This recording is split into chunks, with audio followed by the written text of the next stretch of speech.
the sea around Gaza and the land around Gaza, and it was preventing people from getting medical aid and equipment and fuel and electricity. I was just talking to our people in Gaza, and I asked them, what is your situation? They told me they don't have bread.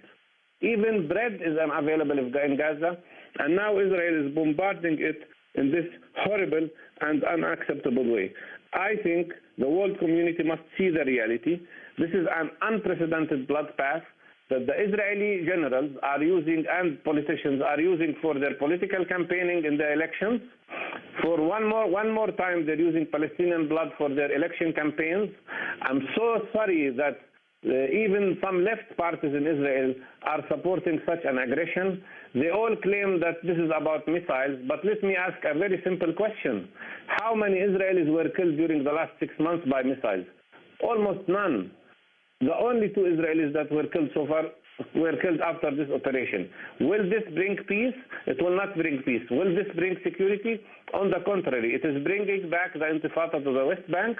It is creating terrible feeling all over the occupied and Palestinian territories, and this must be stopped. And if it wasn't for the compliance of this terrible American administration, Bush administration, who seemed to insist to have a very dark reputation before he leaves his office, if it wasn't for that support and compliance, Israel would not have dared to go so far in punishing innocent victims and in creating this terrible disaster in Gaza Strip.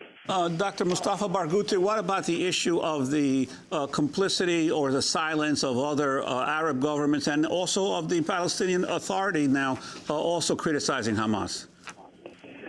Well, I think the Palestinian Authority is finding itself in a very difficult position. One of the main results of this operation is to weaken Abbas so badly that I don't think he will be able to speak on behalf of Palestinians anymore. Even Abbas is now under terrible pressure to stop all negotiations with Israel, to stop all forms of security coordination with Israel, because at the end of the day, he was elected by the Palestinians and not by the right-wing extremists in Israel. And I think he has just called for a general meeting with all parties, including Hamas and Jihad. This is something that never happened during the last year and a half. And I believe that the intention now among Palestinians is to find a way of regaining their unity in front of this grave, inhuman, and unacceptable bloodbath. I want to bring in Ali Abunimah, who is in Jacksonville, Florida, though usually based in Chicago, founder of the Electronic Intifada. Your comments on the situation, and Mahmoud Abbas, for example, saying that it was Hamas that brought this on.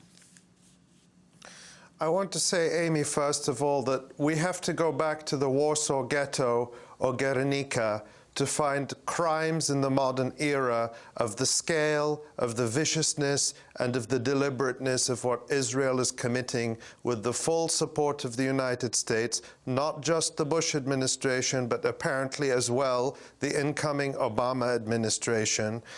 We have to recognize the complicity not just of the so-called international community, but also of the Arab regimes, Egypt, President Hosni Barak, the Foreign Minister Ahmed âall-out of Egypt. Tzipi Livni, when she issued her threats against Gaza, was in Cairo, in the biggest Arab capital, and âall-out stood next to her silently. Mahmoud Abbas is not a bystander, the so-called president of the Palestinian Authority. For 2 years since the elections, which Hamas won, he and his coterie have been collaborating with Israel and the United States, first to overthrow the election result and then to besiege Gaza. We have talked before of the Palestinian Contras funded and armed by the United States, which sought to overthrow Hamas in June 2007 and had the tables turned on them. And now this. The complicity of Mahmoud Abbas is very clear and must be clearly stated. He does not have the authority, moral or otherwise, to call together the Palestinian people for anything. He has gone over to the other side. He has joined the Israeli war against the Palestinian people, and I choose my words very carefully.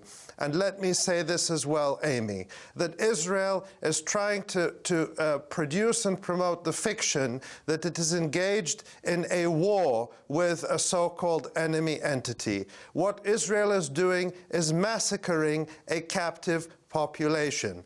You said in the headlines how Nancy Pelosi, our so-called progressive, liberal, anti-war Speaker of the House, gave her full support to these crimes.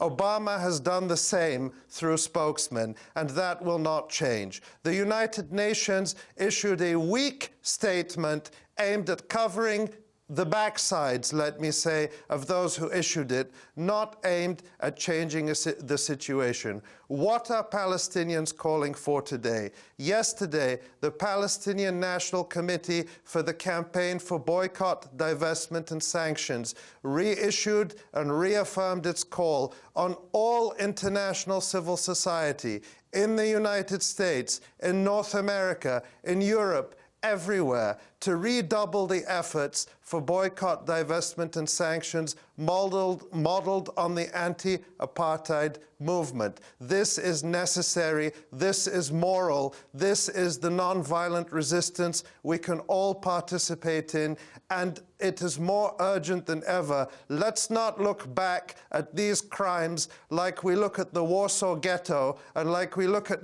Guernica and we look at the other atrocities of the 20th century and say we had the chance to act, but we chose silence and complicity. The time to stop this is now. And we also have to be clear that those who are accountable, Ehud Barak, his orders over the past few months to withhold insulin, chemotherapy drugs, dialysis supplies, all forms of medicine from the people of Gaza were just as lethal and just as murderous as the orders to send in the bombers and warplanes to attack mosques, to attack universities. The Islamic University in Gaza is not a military site. It is a university with 18,000 students, 60% of them women. Last night, Israeli warplanes attacked a female dormitory in the Islamic University. This is what Israel is attacking. They attacked the fishing port. No food gets into Gaza. People can barely fish enough to sustain them, and Israel has attacked the fishing boats that sustains them.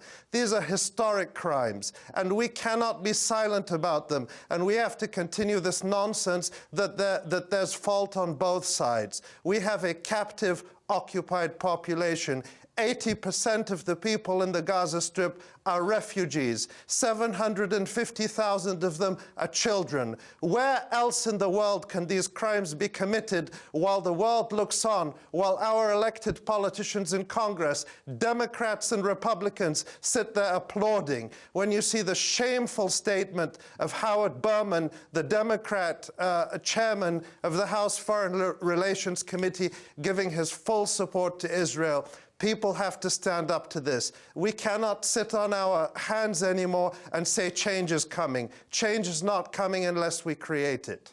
We have to break, then we're going to come back to this discussion. We are going to put off the playing of the speech of Harold Pinter, the Nobel Prize winner, tomorrow. He died last week. We'll play an extended excerpt of that speech tomorrow. We're talking about what's happening in Gaza right now, joined by guests from Ramallah, from Gaza City, from Rafah, from Tel Aviv, and from the United States. We'll be back in a minute.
This is Democracy Now!, democracynow.org, the War and Peace Report. I'm Amy Goodman with Juan Gonzalez. We have on the line with us Dr. Mustafa Barghouti in Ramallah. We're joined by Dr. Musa Al-Haddad. He is a retired physician in Gaza City. We're joined by Fida Kishta. She is joining us from Rafah. And Ali Abu Nima is on the line with us.